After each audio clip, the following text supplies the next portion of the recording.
A little boy grew up in a cage with dogs, and it deeply affected his psyche. Let's find out what crazy things he does now and why he wears women's dresses. A truck is driving down a nighttime highway when the police pull it over and notice something strange about the driver.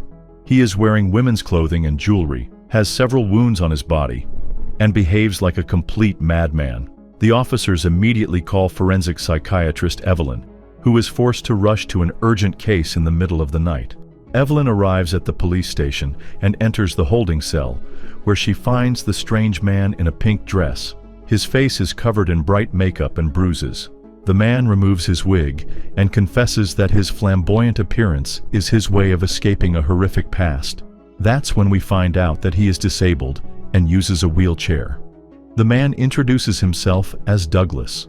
He was transporting an entire pack of dogs of various breeds in his truck. We learn that Douglas had a cruel father and an arrogant older brother named Richie. Their family owned a kennel where they bred dogs for illegal dogfights. His mother was a kind woman, but his father constantly abused her. The only joy in young Douglas's life was the dogs. He secretly fed them, but when his father found that out, he flew into a rage and locked his son in a cage with the animals. His mother was powerless to protect him, so she simply threw a few cans of meat into the cage and fled the house. Soon, Douglas found a stash of his mother's magazines hidden in the barn and read every single one. Time passed, and he remained trapped in the cage. Richie constantly blamed his younger brother for destroying their family and mockingly gave him the nickname DogMan. We return to the present. A young, frightened man enters an abandoned school building, searching for DogMan. He is immediately surrounded by growling dogs, but just then, the door opens, and the main character invites the guy inside. The room is filled with even more dogs of various breeds. The young man introduces himself as Juan and hands DogMan a small puppy. Overjoyed, DogMan promises to take good care of the new pet. Juan, however, hasn't come just for that. He needs DogMan's help.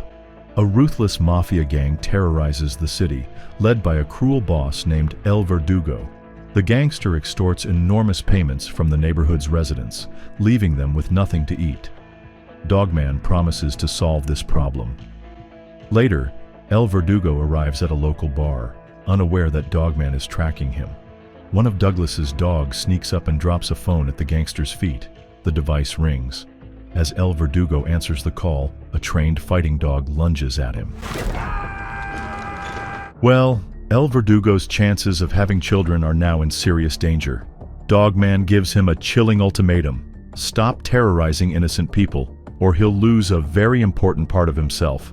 The gangster agrees, and DogMan's dogs retreat from the club. Back home, the protagonist removes his gloves and wig, washes off his makeup, and exhales heavily. It has been a long, exhausting day, and he desperately needs to rest. The next morning, Evelyn is on her way to work, arguing over the phone with her ex-husband. She arrives at the abandoned school where DogMan had been living, only to find that something terrible has happened there. Red stains are visible on the sheets. Evelyn heads to the police station, where Douglas is being held. He has been cleaned up and changed into fresh clothes. Evelyn hands him a cup of coffee and gently urges him to continue his story. One of the dogs in the cage gave birth to puppies, and Richie immediately reported it to his father. The man showed up with a rifle in hand. Douglas tried to protect the newborn pups, but got shot. The bullet hit his finger, ricocheted off the wall, and ended up in his spine. Douglas showed one of his dogs a picture of a police car and instructed the pup to find it. The dog had to deliver a blood-stained package to the cops and lead them back to him. The loyal companion carried out the mission perfectly. Thanks to this, Douglas was rescued, while his father and brother were sent to prison. However, freedom brought no happiness. Due to the bullet in his spine, Douglas was now permanently disabled and would never walk again. His father lasted only 2 weeks behind bars before taking his own life. Richie, however, served 8 years and was eventually released. Douglas's devoted German Shepherd Polly was waiting for him right at the prison gates. Soon more and more dogs followed Richie through the city until he turned into an alley. There, the pack delivered the brutal justice he had long deserved. After being freed from the cage, young Douglas was sent to an orphanage. There, he felt incredibly lonely. However, he found solace in the presence of a girl named Salma. She loved books and theater, and thanks to her, Douglas also developed a passion for the stage and dramatic transformations. Together, they performed scenes from Hamlet, immersing themselves in different roles and reveling in the art of becoming anyone they wanted to be. Over the years, Salma's talent led her to Broadway. Douglas followed her career closely, watching as she rose to glory. He matured, visited her performance, and finally mustered the courage to confess his love. Unfortunately, it was too late. Salma was already married and expecting a child. That night, Douglas returned to the dog shelter where he had worked for 5 years.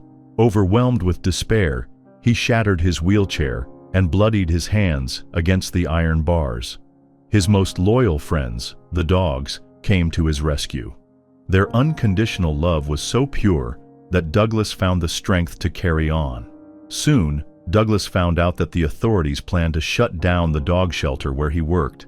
The new mayor wanted to sell the land for development, and no one cared about the fate of the dogs. Determined to protect his beloved animals, Douglas moved them all into the abandoned school building. Every evening, he read them works by Shakespeare. Desperate to find a new job, Douglas faced rejection after rejection, as no one wanted to hire a disabled man. He attended countless interviews, only to be turned away each time. The place where he finally found his calling was a cabaret. When he arrived for an audition, he made a simple request: to sing just one song and let them judge his talent. With makeup, a wig, and a dazzling costume, Douglas took the stage. Performing as Edith Piaf, he delivered a breathtaking performance that left the audience spellbound. His voice is extraordinary. The moment the song ended, the decision was made. Douglas was hired on the spot. Unfortunately, the money he earned wasn't enough to support dozens of dogs. Then Douglas found a way out. His dogs were very smart and could bring him anything he asked for. The protagonist began to train them to steal jewelry from the homes of local rich people. The dogs would stealthily sneak into other people's homes, search the rooms, find stashes, and take all the valuables. An insurance agent named Ackerman appeared in town and began to investigate the mysterious disappearance of jewelry. He studied the CCTV footage, noticed stray dogs on each of them, and eventually came on the trail of Douglas. Every Friday, the main character performed at the cabaret, impersonating various singers. It was the only time he felt truly happy. By putting on the mask of another person, he could hide from the real world. Ackerman visited the cabaret to watch Douglas perform.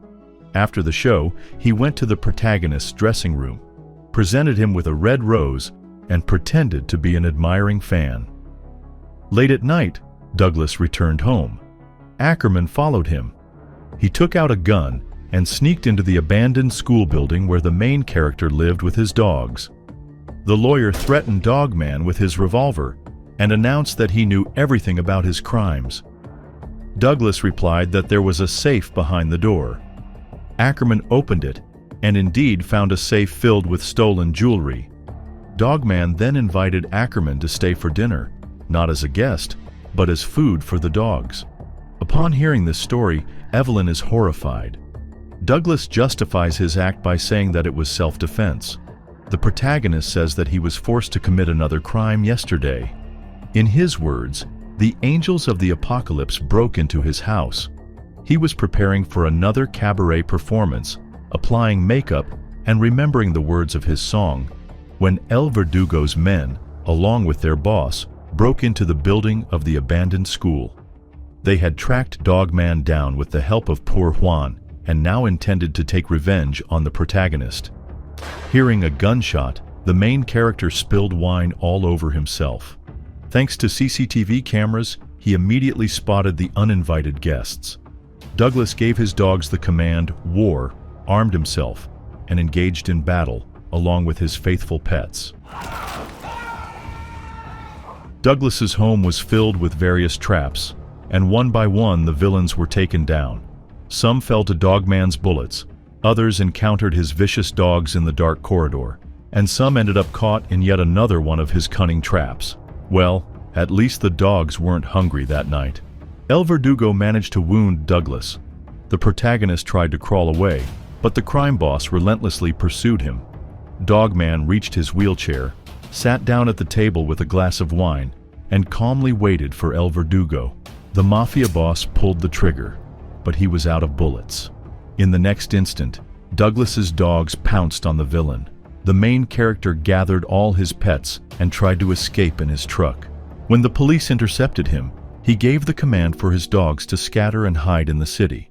Evelyn wants to help Douglas, but doesn't know how. As she leaves, dozens of dogs gather outside the police station, howling mournfully, calling for their master. DogMan shaves, puts on his finest suit, and sits in his wheelchair. The dogs attack the guard. They snatch the keys and bring them to their owner. Douglas unlocks his cell and leaves the police station. Despite the excruciating pain in his injured spine, he rises from his wheelchair and, with immense effort, makes his way to a nearby church. Dozens, or maybe even hundreds, of dogs surround him. Douglas tells God that he is ready. Then he collapses to the ground, bidding farewell to life, embraced by those he loved more than anything in the world.